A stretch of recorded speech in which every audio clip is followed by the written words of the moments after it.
السلام عليكم ورحمة الله وبركاته. أعوذ بالله من الشيطان الرجيم.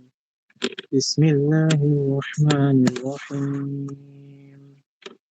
قل أعوذ برب الناس، ملك الناس، إله الناس، من شر الوسواس الخناس الذي يوسوس في صدور الناس من الجنة والناس. الحمد لله رب العالمين والصلاة والسلام على رسوله الكريم وعلى آله وأصحابه أجمعين.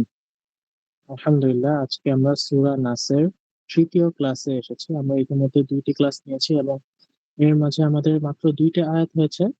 আজকে আমরা 56 বা 57তম স্লাইড থেকে শুরু করছি। এখন আমাদের টোটাল স্লাইড হলো 116টা। দেখা যাক আজকে কতদূর যাওয়া যায়। গত স্লাইডে, গত ক্লাসের শেষ স্লাইডটা ছিল ফিরআউনকে নিয়ে। আমরা একটা ঘটনার মাঝে শেষ করেছিলাম যে ফিরআউন কি ইউনিক পাপটা করেছিল, যেটা কোরআন আমাদের সামনে এনেছে।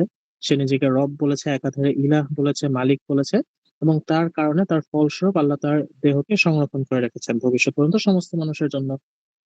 এখন তৃতীয় আয়াত নিয়ে আরো দুই একটা বিষয় দেখে আমরা চতুর্থ আয়াতে চলে যাব। নাস শব্দটার এক বচন হলো ইনসান। ইনসান একজন মানুষ, নাস অনেক মানুষ। তাহলে প্রশ্ন আসে, আল্লাহ তাআলা রব্বুল ইনসান বলেননি কেন? কুল আউযু বিরব্বিল ইনসান, মালিকিল ইনসান, ইলাহিল ইনসান এরকম কেন বলেননি? তার জবাবে একটা অ্যান্সার এরকম যে অনেকে যখন শয়তানের ওয়াসওয়াসায় পড়ে তখন সমাজে ফিতনা বেড়ে যায়। একজন দুইজন না, অনেকে। এবং আস্তে আস্তে ইলাহর চিন্তা হারিয়ে গেলে আল্লাহকে মালিক এবং রব হিসেবে মানুষ স্বীকার করে না। এর ফলে দেখা যায় পুরো সমাজ, দেশ ইসলামকে সঠিকভাবে পালন না করে অবহেলা করা শুরু করে এবং আস্তে আস্তে পুরো সমাজটাই ইসলাম থেকে সরে যায়। এবং এই সমস্ত কিছু হয় কেবলমাত্র শয়তানের প্ররোচনার মাধ্যমে এবং তার মানুষকে গাফেল রাখার মাধ্যমে। কিন্তু এই যে সামষ্টিকভাবে একটা ক্ষতি হচ্ছে, আমাদের কাছে মনে হচ্ছে একজন একজন করে শয়তান আমাদেরকে ধোঁকা দিচ্ছে, একজন একজন করে আমাদেরকে ক্ষতিগ্রস্ত করছে, এটা ঠিক।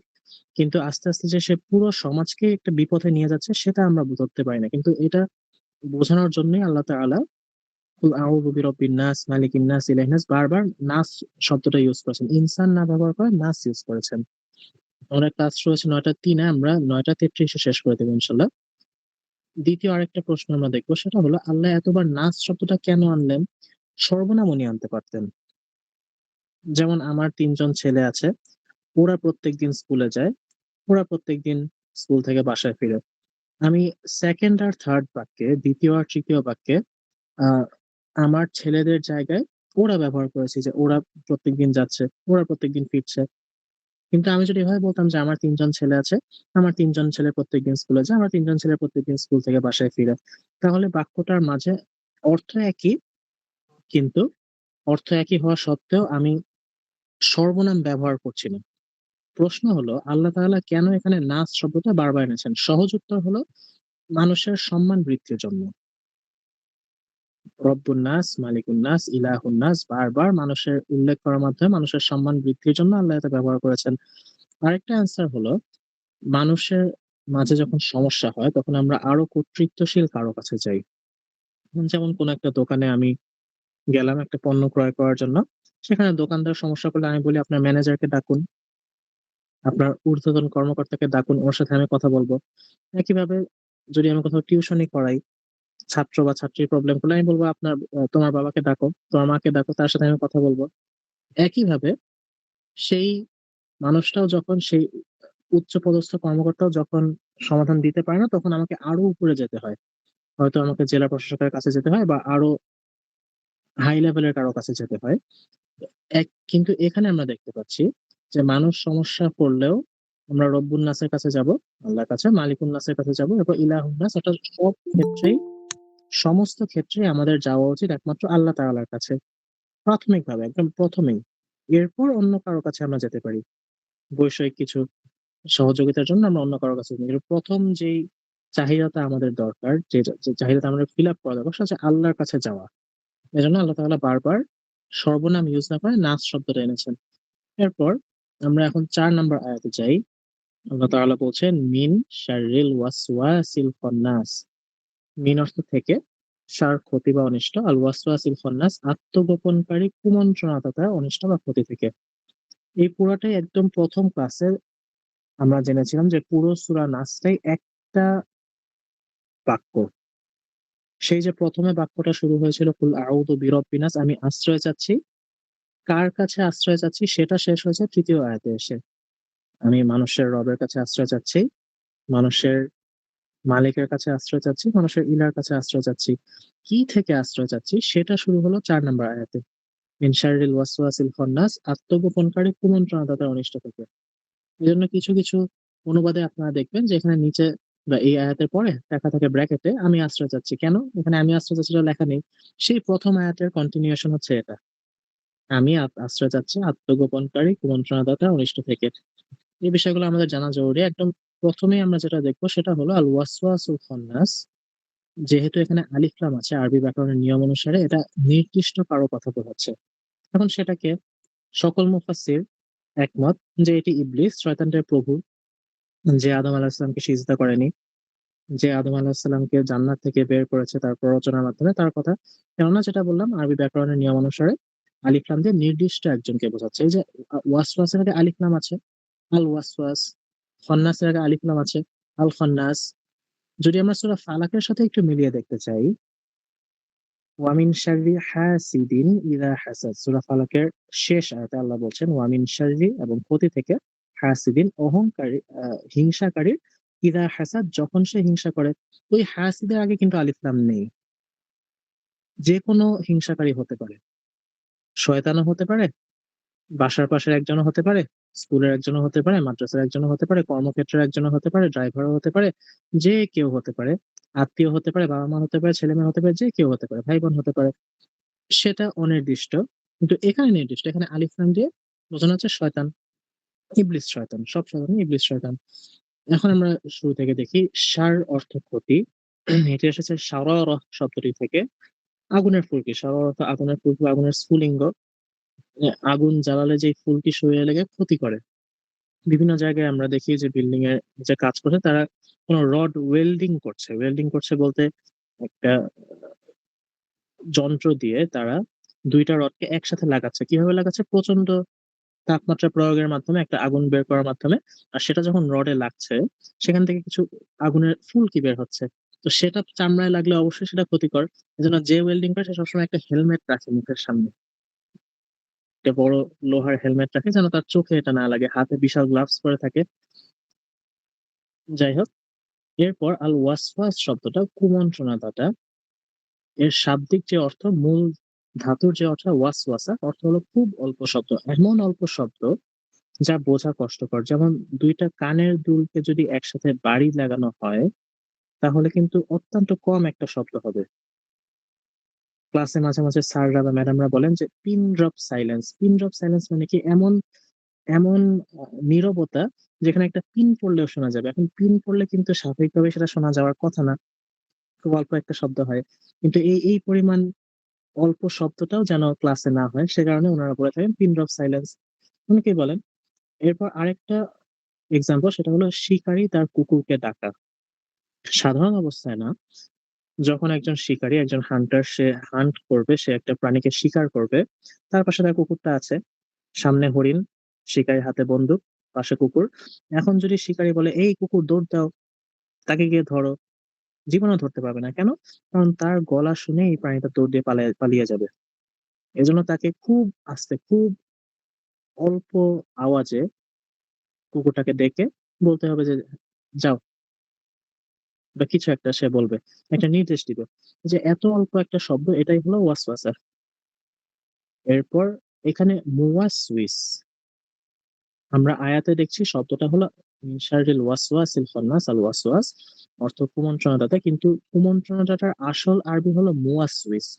এটা আল্লাহ কেন ব্যবহার না করে ওয়াসওয়াস ব্যবহার করেছেন? কারণ ওয়াসওয়াস শব্দটার মাঝে সিয়াগ মুবালাগা, এটা একটা আরবি টার্ম। এটা হাইপারবোল ব্যবহার করা হচ্ছে। অর্থাৎ যে এই কাজটা করছে সে তার কাজে পারদর্শী বা দক্ষ। সবাই সব কাজে পারদর্শী হয় না।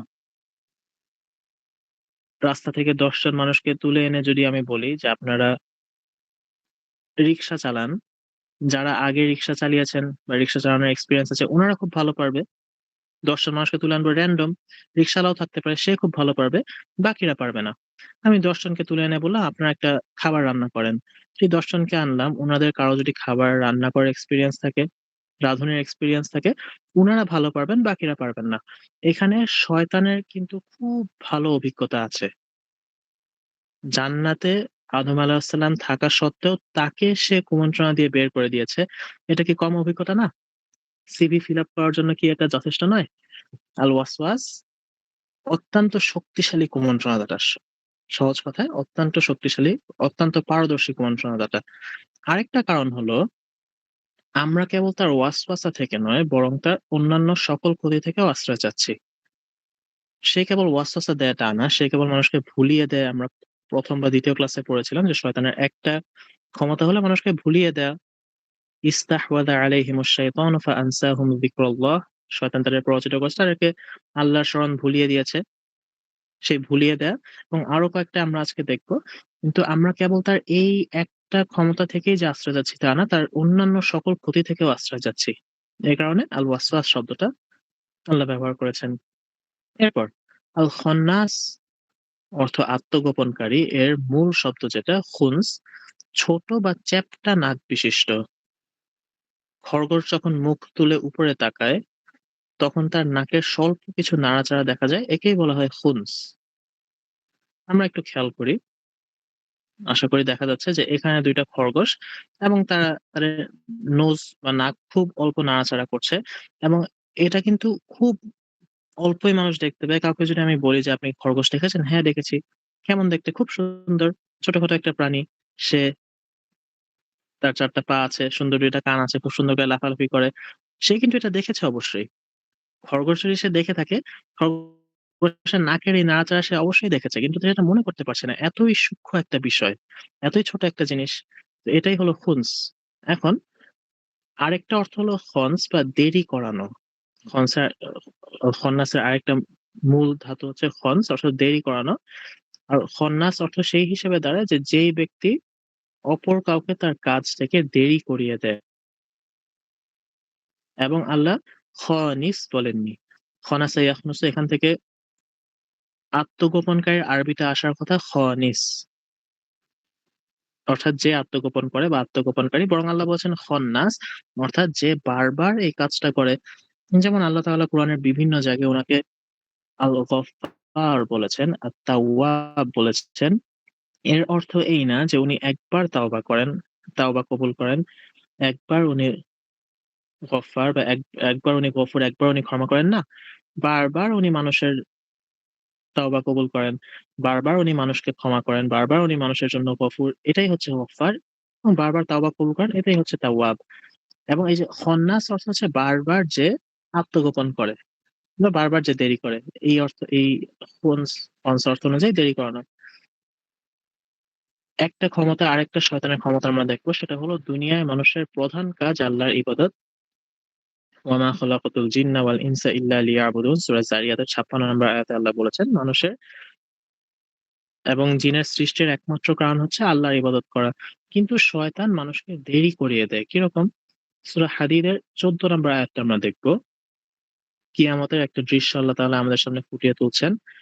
ইউনাদুনাহুম আলাম নাকুম মাআকুম। মুনাফিকরা মুমিনদেরকে ডেকে বলবে যে, আমরা কি তোমাদের সাথে ছিলাম না? এই যে তোমরা এখন এত সম্মান পাচ্ছ, এত মর্যাদা পাচ্ছ, তোমাদের গুনাহ মাফ হয়ে যাচ্ছে। আমাদের তো কিছু হচ্ছে না। আমরা তো তোমাদের সাথে ছিলাম। আমরা তো তোমাদের মাঝেই ছিলাম। আমরা মসজিদে গিয়ে নামাজও আদায় করেছি। আমরা যাকাতও দিয়েছি, হজও করেছি, তোমাদের সাথে দান সদকা করেছি, সবই করেছি। আমরা কি তোমাদের সাথে ছিলাম না? ক্বালু তারা বলবে বালা, হ্যাঁ, মুমিনরা বলছে এটা, বালা হ্যাঁ, ওয়ালাকিন্নাকুম কিন্তু তোমরা ফাতানতুম আনফুসাকুম নিজেদেরকে নিজেরা ফিতনায় ফেলেছিলে বা নিজেরা নিজেদেরকে বিপদগ্রস্ত করেছিলে। ওয়া তারাব্বাসতুম এবং তোমরা অপেক্ষা করেছিলে বা দেরি করেছিলে। ওয়ারতাবাতুম এবং সন্দেহ পোষণ করেছিলে। ওয়া গররাতকুমুল আমানি এবং আকাঙ্ক্ষা তোমাদের ইচ্ছা, চিন্তা চেতনা তোমাদেরকে প্রতারিত করেছিল হাত্তা জা আমরুল্লাহ। লাস্টলি আল্লাহর আদেশ এসে গেছে। তো এই অংশটা আমরা খেয়াল করব। তোমরা দেরি করেছিলে। আমাদের সমাজে অনেক মুসলিমের ধারণা যে আমরা যখন বুড়ো হয়ে রিটায়ার্ড করে সমস্ত কাজ থেকে অবসর হব, তখন আমি একজন ভালো মুসলিম হব। এর আগ পর্যন্ত আমি একজন কাফির থাকবো। সে কিন্তু এটা কখনোই বলবে না এর আগ পর্যন্ত আমি কাফির থাকবো। কিন্তু তার কাজ, চিন্তা, চেতনা, মাইন্ডসেট সমস্ত কিছু আমাদেরকে এটাই বলে যে সে চায় একজন কাফির হিসেবে থাকতে। সে চায় না নামাজ পড়তে। সে চায় না রোজা রাখতে। সে চায় না কুরআন পড়তে। সে চায় না মেয়েদের সংস্রব থেকে বা নারী সংস্রব থেকে বিরত থাকতে। সে সবকিছুই করবে। একজন সাধারণ গড়পড়তা মুসলিম, পুরুষ বা নারী হোক, সমস্ত পাপ সে করবে। সমস্ত ভালো কাজ থেকে সে বিরত থাকবে এবং এইগুলো সে কখন করবে? বুড়ো হয়ে, বৃদ্ধ হয়ে। সবাই কি বৃদ্ধ বয়স পর্যন্ত পৌঁছাতে পারবে? পারবে না। এর আগেই অনেকে মারা যাবে। বৃদ্ধ বয়স পর্যন্ত পৌঁছানোর পরে সে যে এই কাজটা শুরু করছে, এই যে ভালো কাজগুলো শুরু করছে, সে কি আগের সমস্ত কাজের জন্য আদৌ মাফ চেয়েছে? চায়নি।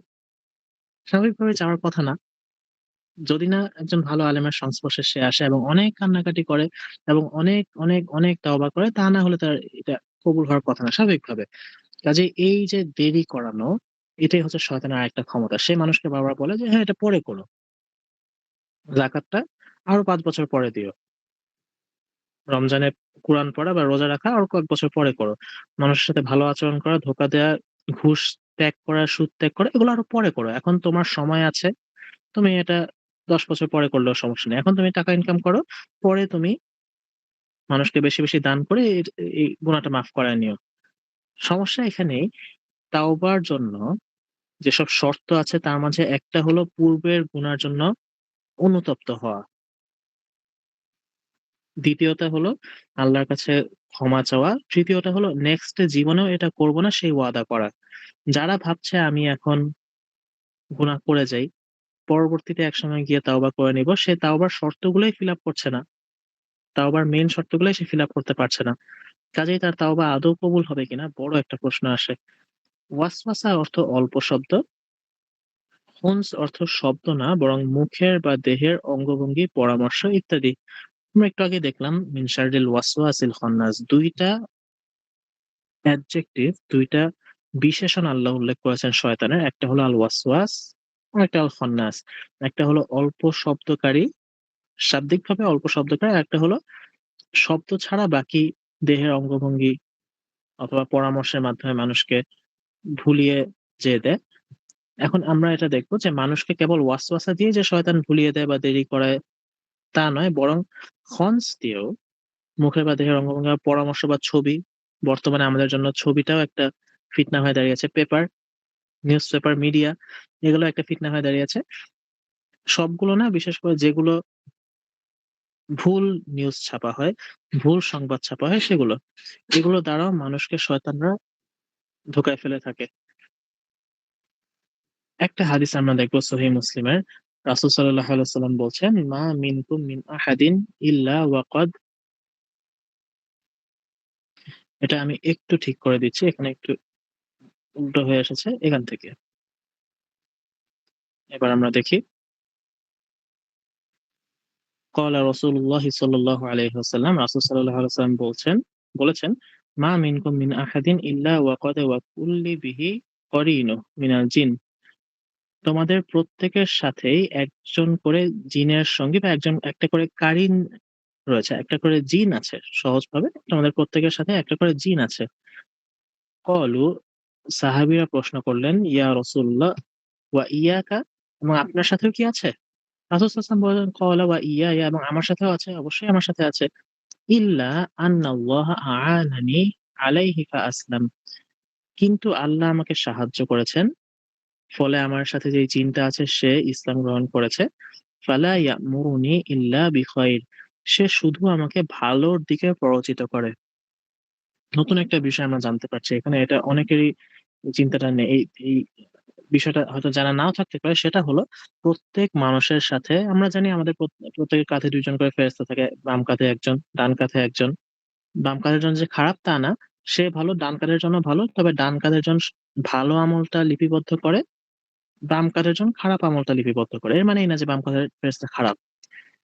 এই হাদিসটা আমাদের বলছে আমাদের সাথে একজন করে জিনও থাকে এবং সেই জিন মানুষকে খারাপ কাজে আমাদেরকে, বাকিদের না, আমাদেরকে যার সাথে যে জিন থাকে সেই জিনটা তাকে খারাপ কাজে প্ররোচিত করে। কিন্তু রাসূল সাল্লাল্লাহু আলাইহি ওয়াসাল্লামের সাথে যে জিনটা ছিল, আল্লাহ তাআলা তাকে রাসূল সাল্লাল্লাহু আলাইহি ওয়াসাল্লামকে সাহায্য করার মাধ্যমে সেই জিন ইসলাম গ্রহণ করেছে এবং সেই জিন রাসূল সাল্লাল্লাহু আলাইহি ওয়াসাল্লামকে ভালো কাজের দিকে উৎসাহ দিত।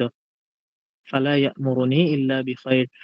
একটা আয়াতও আমাদেরকে এই বিষয়টা একটু ক্লিয়ার করে তোলে। সূরা কফ ৫০ নং সূরার ২৭ থেকে ২৯ আয়াতে আমরা দেখি, ক্বালা করিনুহু, তার সঙ্গী বা শয়তান বলবে কিয়ামতের সময়, সঙ্গী বা এই করিন, এই সঙ্গীটা বলবে, রব্বানা মা আতগাইতুহু ওয়ালাকিন কানা ফি দালালিন বাঈদ। হে আমাদের রব, খেয়াল করে দেখুন, শয়তান আল্লাহকে বলছে আমাদের রব। মানুষ বলছে না, শয়তান আল্লাহকে বলছে আমাদের রব। সেও জানে আল্লাহ তার রব। ইবলিস শয়তান সহ যত শয়তান আছে সবাই জানে আল্লাহ তার রব। তা সত্ত্বেও তারা মানুষকে খারাপ কাজে নিয়ে যায় এবং মানুষ খারাপ কাজে খুব আরাম করেই করে। মা আতগাইতুহু ওয়ালাকিন কানা ফি দালালিন বাঈদ। আমি তাকে অবাধ্য বানাইনি, বরং সে নিজেই ঘোর বিভ্রান্তিতে ছিল। এই কথাটা, এই আয়াতটা আমাদের জন্য খুবই গুরুত্বপূর্ণ। শয়তান বলছে আমি তাকে বেসিক্যালি কিছুই করিনি। আমি তাকে দিয়ে হত্যা করাইনি, আমি তাকে দিয়ে সুদ-ঘুষ নেয়াইনি, আমি তাকে কিছুই, আমি খালি তাকে একটু ওয়াসওয়াসা দিয়েছিলাম, একটু খন্স করেছিলাম। বাস এটাই আমার কাজ। সে নিজেই ওয়ালাকিন কানা ফি দালালিন বাঈদ, সে নিজেই ঘোর বিভ্রান্তিতে ছিল। আল্লাহ কি বলছেন?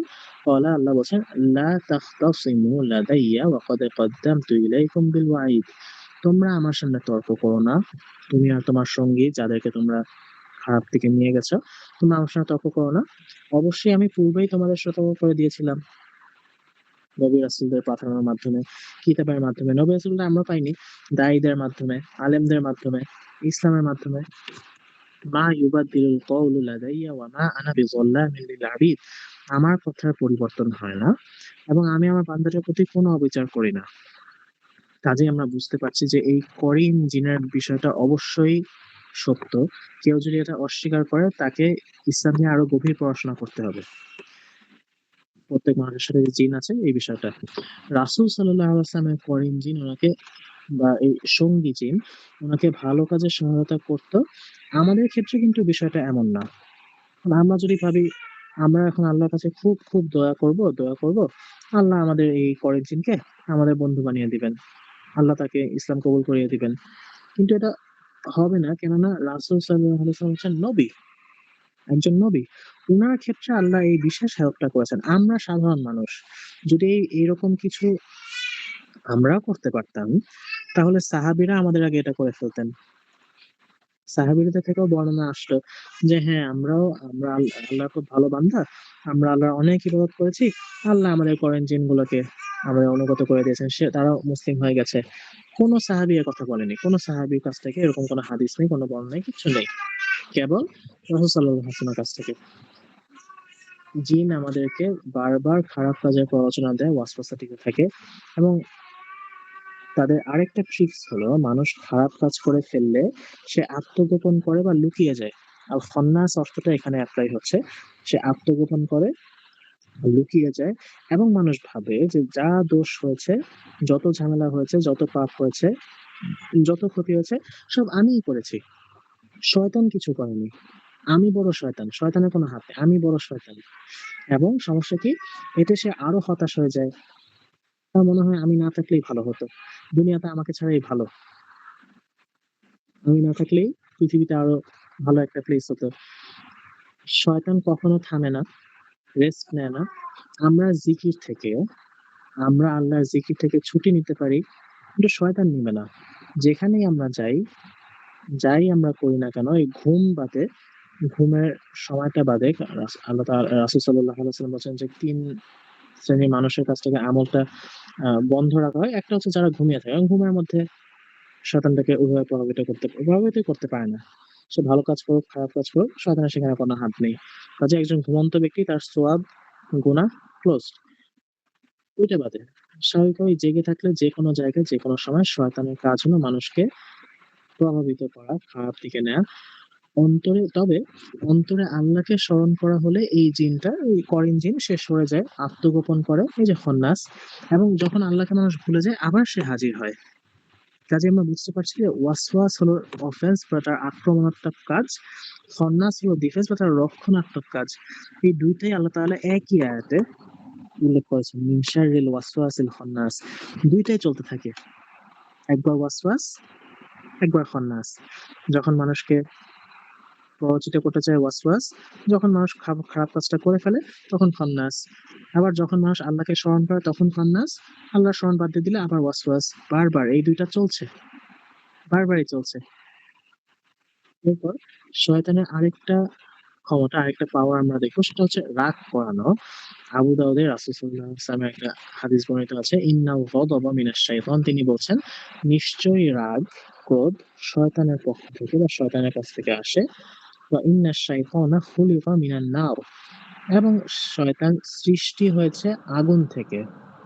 ওয়া ইন্নামা তুতফাউন নারু বিল মা। আগুনকে পানি দিয়ে নেভানো হয় বা নেভানো যায়। ফাইদা গাদিবা আহাদুকুম ফালিয়াতাওয়াদ্দা। সুতরাং তোমাদের কেউ যদি অ্যাংরি হয়, রাগান্বিত হয়, তাহলে সে যেন অজু করে। রাগ থেকে বেঁচে থাকার জন্য বা রাগান্বিত হলে এটা প্রতিরোধ হিসেবে বিভিন্ন কাজের কথা আমাদেরকে রাসূল সাল্লাল্লাহু আলাইহি ওয়াসাল্লাম হাদিসে বলেছেন। তার মাঝে একটা হলো দাঁড়িয়ে থাকলে বসে পড়া, বসে থাকলে শুয়ে পড়া। একজন আমাকে জিজ্ঞাসা করেছেন, শুয়ে থাকলে কি করবো? আমি বলেছি ঘুমিয়ে যান। ঘুমিয়ে যান অর্থাৎ মূলত নিজের অবস্থাটা চেঞ্জ করা। যেই অবস্থায় আমি আছি সেই অবস্থানটা, সেই পজিশনটা চেঞ্জ করা। এরপর আরেকটা বিষয় আমরা এখানে পাচ্ছি, সেটা হলো অজু করা, পানি ইউজ করা, অজু করা। এর মাধ্যমে যেহেতু শয়তান আগুনের সৃষ্ট, আগুন থেকে সৃষ্ট, এজন্য স্বাভাবিকভাবে আগুনকে পানি নিভায় দেয়। পানি ইউজ করলে আগুন নিভে যাওয়ার কথা, শয়তানের চলে যাওয়ার কথা। এজন্য এই হাদিসটা। অপর আরেকটা শক্তি হলো অহংকার। সূরা বাকারার ৩৪ তম আয়াতে আল্লাহ তাআলা বলেছেন, ওয়া ইয কুলনা লিল মালাইকাতি ইসজুদু লি আদম। যখন আমি ফেরেশতাদেরকে বললাম তোমরা আদমকে সিজদা করো, ফাসাজাদু, তখন তারা সিজদা করেছিল। ইল্লা ইবলিস, ইবলিস ছাড়া, আবা ওয়াস্তাকবার, সে অস্বীকার করলো এবং অহংকার করলো। কি নিয়ে সে অহংকার করেছিল তখন? তার চিন্তা এই ছিল, তার যুক্তি এই ছিল যে আদমকে আল্লাহ তাআলা সৃষ্টি করেছেন, আলাইহিস সালাম, আদম আলাইহিস সালামকে আল্লাহ তাআলা সৃষ্টি করেছেন মাটি দিয়ে। কোরআনের অন্য জায়গায় এই বিষয়টা বর্ণিত আছে। আদম আলাইহিস সালামকে আল্লাহ সৃষ্টি করেছেন মাটি দিয়ে, আমাকে আল্লাহ সৃষ্টি করেছেন আগুন দিয়ে। আমি বেশি ক্ষমতাশীল, আমার শক্তি বেশি, আমার ক্ষমতা বেশি। এবং যুক্তি আমাদেরকে তাই বলে যে আসলেই শয়তানের ক্ষমতা বেশি। কিভাবে? আদম আলাইহিস সালাম ফিজিক্যালি জান্নাতে ছিলেন, হাওয়া আলাইহিস সালাম ফিজিক্যালি জান্নাতে ছিলেন। শয়তান ফিজিক্যালি জান্নাতে ছিল না। তা সত্ত্বেও সে তাদেরকে প্ররোচনা দিয়ে জান্নাত থেকে বের করে দিয়েছে। তার ক্ষমতা বেশি। যুক্তি অনুযায়ী আমরা মানুষকে দেখতে পাচ্ছি, জিনদেরকে স্বাভাবিকভাবে আমরা দেখতে পাচ্ছি না। তা সত্ত্বেও তারা আমাদেরকে, যে করিন জিন বা সঙ্গী জিন, তারা আমাদেরকে খারাপ কাজে প্রভাবিত করছে। যুক্তি অনুযায়ী তারা বেশি ক্ষমতাশালী।